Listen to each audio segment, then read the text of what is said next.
alias Marcos en el Tolima, precisamente la tierra del general Huertas, es una vergüenza. Y yo no sé para qué sirve la inteligencia y la contrainteligencia, o de pronto están muy preocupados persiguiendo profesores de inglés, o torturando niñeras en Palacio, o suicidando oficiales como el coronel Oscar Devia, que no les alcanza el tiempo para hacer lo propio con los más grandes criminales de este país, y les quedará en su conciencia, porque al menos la mía la tengo tranquila. Un representante encendió la polémica al insinuar que detrás del ascenso político de Gustavo Petro habría intereses oscuros y alianzas cuestionables. En su intervención habló de posibles vínculos indebidos y exigió que se investigue a fondo cualquier señalamiento que comprometa la transparencia del poder. Cualquier niño o niña en este país que sea víctima de reclutamiento es víctima de un crimen de guerra. Ergo, usted no puede revictimizar a esa niñez que no tiene futuro, que no tiene salud, que no tiene colegios, porque entre otras usted no se los llevó a los territorios para que usted ahora sea tan descarado de decir que los tiene que matar para que no los recluten más.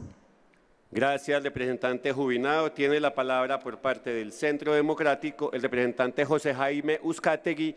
Hasta por 10 minutos, José Jaime. Adelante, por favor. Se prepara, discúlpame, se prepara Marta Alfonso del Partido Verde. Muchas gracias, presidente. Saludo al señor ministro de Defensa, general Pedro Sánchez, a todos los señores generales y oficiales de insignia aquí presentes y a la plenaria de la Cámara para un debate redundante, si se quiere, porque desde muy al inicio de este gobierno alertamos sobre los riesgos de la paz total.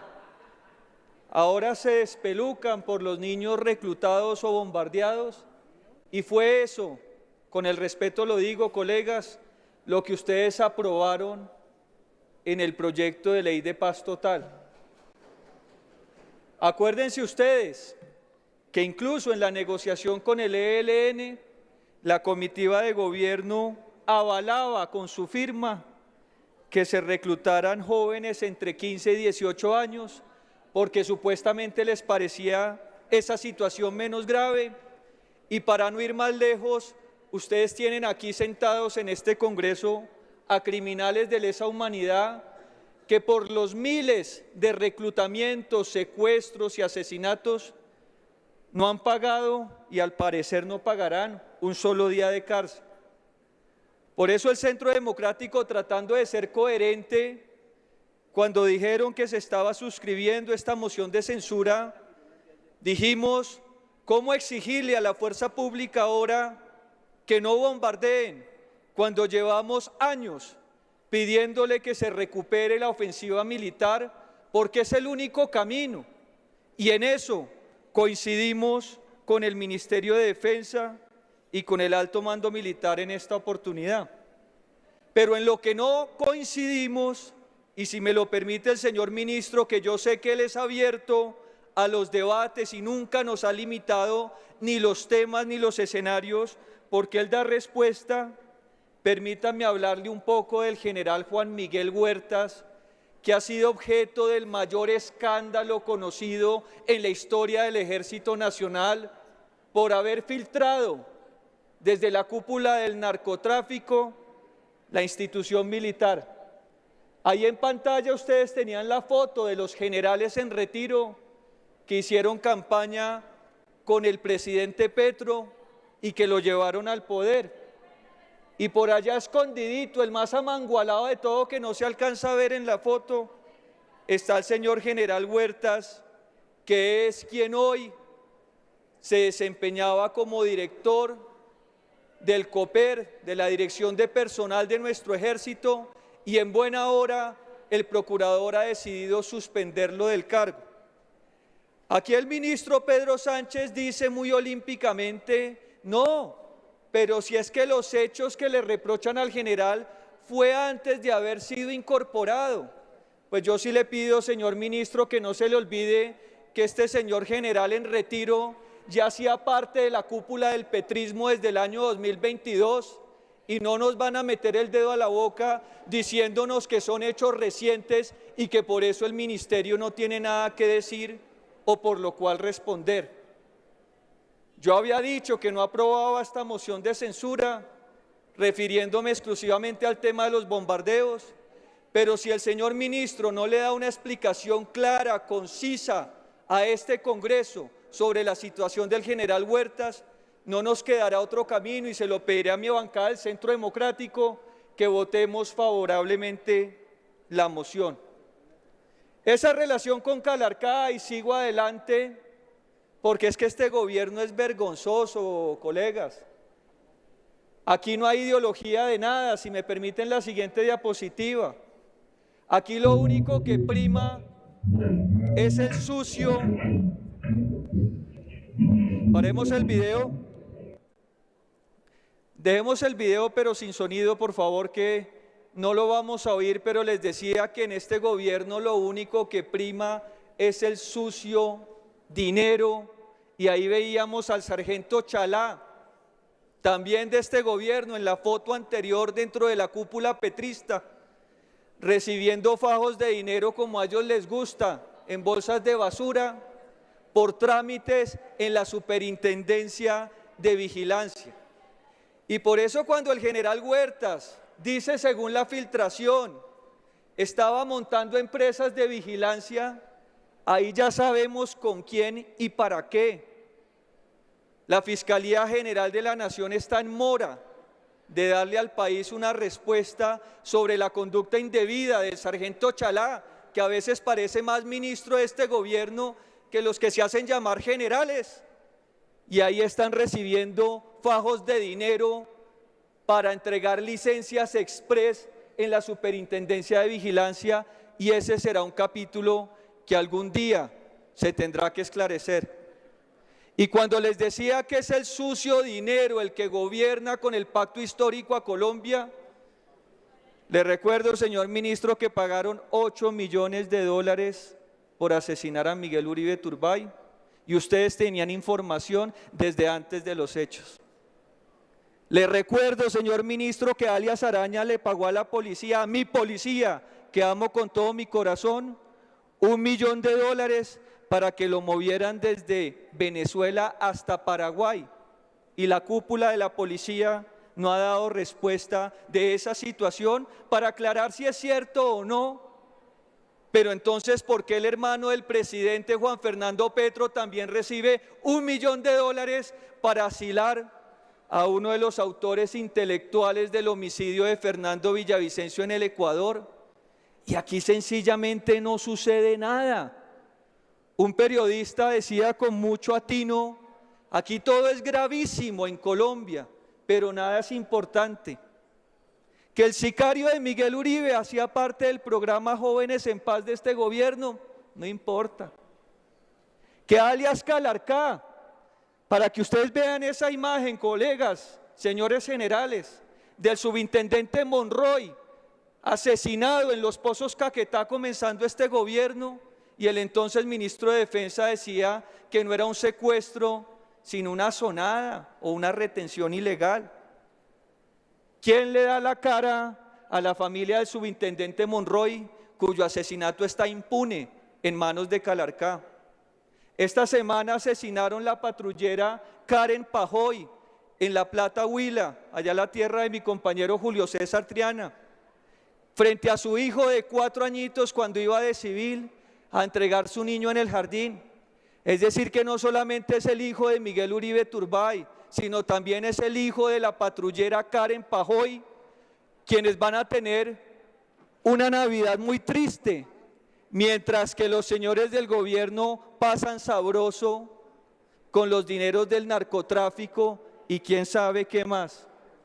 Señor ministro, usted asumió a comienzos de año el ministerio y aquí está su firma en la resolución o en el decreto con el que se autorizó el cese al fuego con Calarcá. Decir que Calarcá no es un angelito es cierto, pero esto lo ha sabido el gobierno desde siempre. Fue el que asesinó al subintendente Monroy. Y démoslo, premiémoslo con cese al fuego, con suspensión de la orden de captura, con parálisis del trámite de extradición, como si la vida de ese hombre en uniforme no fuera lo suficientemente valiosa para que ustedes se pararan en la raya, señor ministro.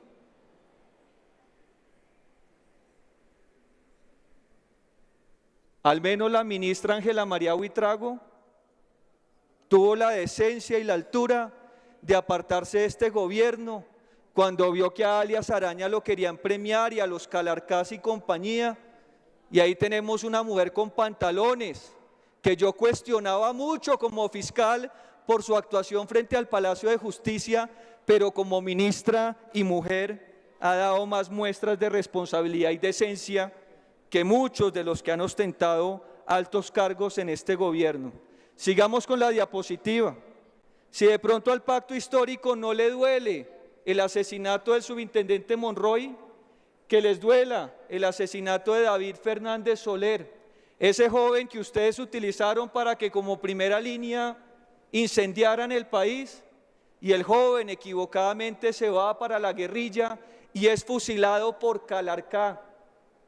El mismo Calarcá del que estamos hablando acá, el mismo que fue interceptado en esa camioneta y demás, y es otra muerte que queda en la impunidad, porque en el gobierno de la impunidad total, de los dineros mal habidos y de los millones de dólares, todo vale, y esa es la potencia mundial de la vida. Se me está agotando el tiempo, presidente, le agradecería. Tiene sus 3 minutos, representante Uzcategui, por supuesto. La siguiente diapositiva, si me lo permiten, porque ya voy cerrando. El reintegro del señor general Huerta se produce en el mes de julio, cuando ya era un general de la cúpula petrista de este país. Que el señor ministro no nos venga a contestar en cabeza de su jefe de gabinete que estos son todos hechos nuevos y que ahora sí van a investigar, cuando para eso él era el ministro desde comienzo de año, como también lo era el jefe de protección presidencial y como lo era comandante del Comando de Operaciones Especiales. Entonces tenemos una persona lo suficientemente curtida como para que nos diga por qué la inteligencia de Estado en Colombia no sirve para nada, ni para prevenir asesinatos de la oposición o contra la oposición, ni para evitar el secuestro, el fusilamiento y los hechos de violencia que estamos viendo acá. Pero es que lo de Amalfi, señores oficiales aquí presentes, sí sobrepasa cualquier consideración. ¿A ustedes no les duele los 13 policías que padecieron, fallecieron, fueron asesinados, acribillados en esa toma? Pues eso lo planeó y lo ejecutó alias Barbas, que es uno de los subordinados de Calarcá. Entonces no vengan a dárselas acá de los más defensores de sus hombres, cuando han sido los primeros en darle la espalda con tal de ganarse el aplauso del presidente o que los sostengan el cargo, mientras esos mismos criminales siguen acribillando todos los días a integrantes de la fuerza pública. Esa tragedia en Amalfi está casi que calcada con la operación Fortaleza en Segovia, Antioquia, cometiéndose los mismos errores, con los mismos personajes, con las mismas falencias y con la misma indolencia que caracteriza a este gobierno, que tiene respuesta para todo, menos para devolverle la tranquilidad al pueblo colombiano. Ahí está el organigrama, termino con eso, porque esa red del general Huertas es sinceramente vergonzosa. Que tengan nuestros códigos de comunicaciones y radios, que se haya fugado alias Marcos en el Tolima, precisamente la tierra del general Huertas, es una vergüenza.